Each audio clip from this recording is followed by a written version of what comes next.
యాదగిరిగుట్ట కొండపైకి BRS party మాజీ మంత్రి ఎమ్మెల్యేలు కొండపైకి వచ్చి పాప పరిహార సంకల్పం చేయడంతో వారు చేసిన పూజలను ప్రక్షాళన చేయాలనే ఆలోచనలో గురువారం స్థానిక ఎమ్మెల్యే ప్రభుత్వపు బీలైలయ్య కొండపైన పూర్తిగా మాడ వీధుల్లో పరిసర ప్రాంతాలలో నీళ్లు చల్లి శుద్ధి చేశారు. అనంతరం కొండ కింద మెట్ల మార్గం వద్ద విలేకరుల సమావేశంలో ఆయన మాట్లాడారు.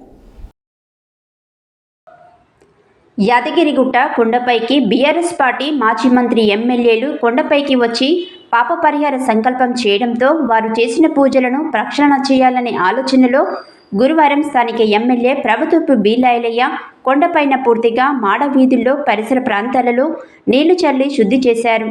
అనంతరం కొండ కింద మెట్ల మార్గం వద్ద విలేకరుల సమావేశంలో నిర్వహించి మాట్లాడుతూ ఎలక్షన్లో మాట ఇచ్చిన ప్రకారం 2 లక్షల రుణమాఫీ చేస్తాం, ఇప్పటికీ 34 లక్షల రూపాయల రుణమాఫీ డబ్బులు రైతుల బ్యాంక్ అకౌంట్లో జమ చేయడం జరిగిందన్నారు. డ్రామారావు చేసే పనులు చెప్పే మాటలన్నీ బూటకపు మాటలని, చేసే పనులను మొత్తం ధమాకు లేకుండా చేస్తాడని అన్నారు. అలాగే మేము చెప్పిన ప్రకారం ప్రభుత్వం ఏర్పాటైన 10 నెలల్లోనే రైతులకు రుణమాఫీ చేస్తాం, 2 రోజుల్లోనే మహిళలకు ఉచిత బస్సు సౌకర్యం ఏర్పాటు చేశామని తెలిపారు. కేసీఆర్ ప్రభుత్వం ఇచ్చిన మాట ప్రకారం 3 ఎకరాల భూమి ఏది, దళితుడు సీఎం అయ్యాడా, నువ్వు పెట్రోల్ పోసుకొని అగ్గిపెట్టలేదని హేళనగా నిరసన చేశావు, అందుకే నిన్ను డ్రామారావు అని అంటున్నారని తెలిపారు.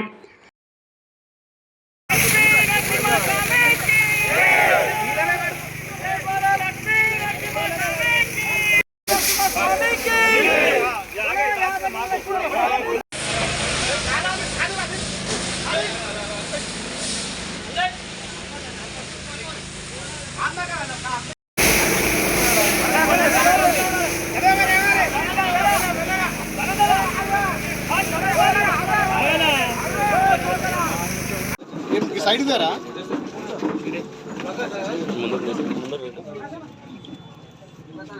ఇద్దరు ఇటు వెళ్తారు, మీరు టీవీలో కనుక్కోవాలి.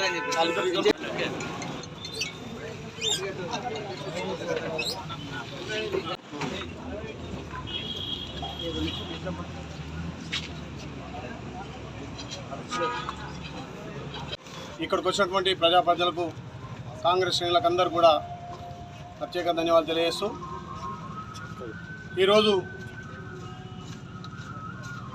హరీష్ రావు అనే ఒక రాక్షసుడు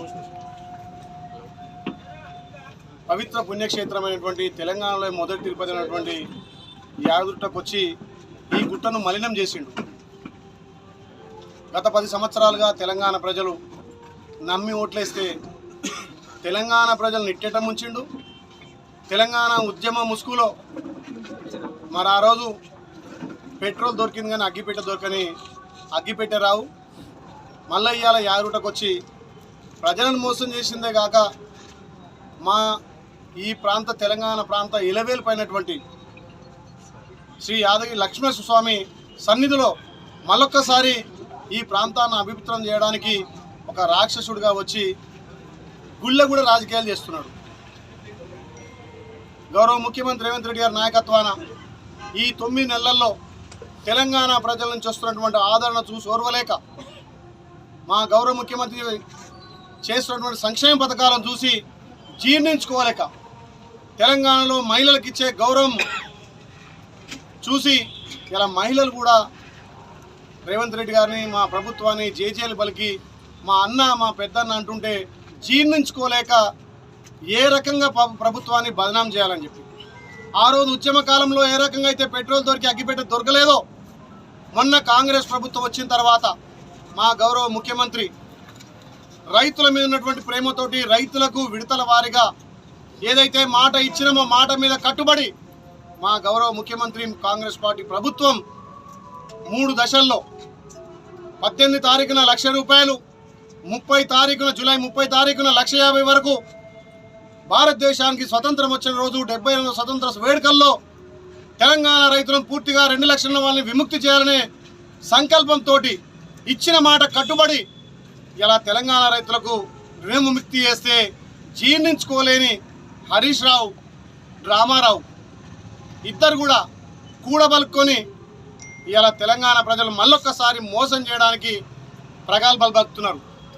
ఇలా తెలంగాణలో ముఖం చెల్లక మా గౌరవ ముఖ్యమంత్రి విసిరినటువంటి సవాలుకు స్వీకరించే దమ్ము ధైర్యం లేక ఆ రోజు ఎట్లయితే అగ్గిపెట్ట దొరకలేదో ఈరోజు కూడా తెలంగాణ ప్రజలకు ముఖం చూయించలేక రాజీనామా చేయక రాజీనామా పేరు మీద డ్రామాలాడి మళ్ళీ నేను తెలంగాణ ప్రజలకు రుణమాఫీ చేయిస్తా అని చెప్పి డ్రామాలాడి ఇలా మాకు ఇక్కడ మా ఇంటి విలువైపోయినటువంటి లక్ష్మణస్వామి సన్నిధిలో ఇక్కడ ఈ ప్రాంతాన్ని పూర్తిగా మలినం చేసినటువంటి దుర్మార్గుడు హరీష్ రావు.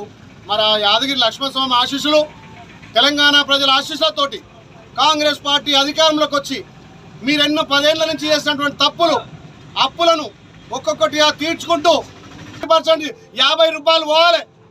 మరి గతంలో ఇక్కడ జగదీశ్వర్ రెడ్డి గారు కానీ గతంలో పాలించినటువంటి ఎమ్మెల్యేలు కానీ ఏ రకంగా దేవుని సొమ్ము కొల్లగొట్టరు కాబట్టి ఇవాళ మీద దేవుడు కనికరి ఇలా శపించి మిమ్మల్ని ఇంట్లో కూర్చోబెట్టిండు. అయినా మీకు బుద్ధి రాకపోతే ప్రజలు బుద్ధి చెప్పి దేవుడు బుద్ధి చెప్పే దేవుని పేరు మీద దోసుకొని ఇలా ఓర్నర్ నమ్ముకొని రైతుల మీద భారాలు పెట్టి ఎన్నో కోట్ల అప్పు చేస్తే మీరు చేసినటువంటి పాపాలు కడుక్కుంటా మీరు చేసినటువంటి అప్పును తీర్చుకుంటా ఒక్కొక్కటిగా ఇచ్చినటువంటి సంక్షేమ పథకాలు అమలు చేసి తెలంగాణ రాష్ట్రంలో మహిళలకు పెద్దపీట వేసి ప్రజలు ఇచ్చిన తీర్పుతోటి 48 గంటల్లోనే మా అక్క చెల్లెలకు ఉచిత ఆర్టీసీ సౌకర్యం కల్పించి మహిళలకు పెద్దపీట వేస్తే డ్రామారావు ఏమంటాడు? అక్క చెల్లెలు లేరా, నీకు తల్లి లేదా, మీ భార్య లేదా, మరి వాళ్ళే మహిళలా? బస్సులలో డ్యాన్సులు చేయమంటాడు, బ్రేక్ డ్యాన్స్ అంటాడు. ఇదేనా సంస్కృతి? అమెరికా సంస్కృతి, డ్రగ్ సంస్కృతి. మరి ఇవన్నీ గమనించే తెలంగాణ ప్రజలు మీకు బుద్ధి చెప్తే ఇలా మా ఈ తెలంగాణ ప్రాంత విలువైపోయినటువంటి లక్ష్మీనరసింహస్వామిని కూడా అపవిత్రం చేసినటువంటి దుర్మార్గులకు ఖచ్చితంగా ప్రజలు క్షమించలే, దేవుడు క్షమించలే. మీరు ఎన్ని అబద్ధాలు చెప్పినా ప్రజలు నమ్మరు.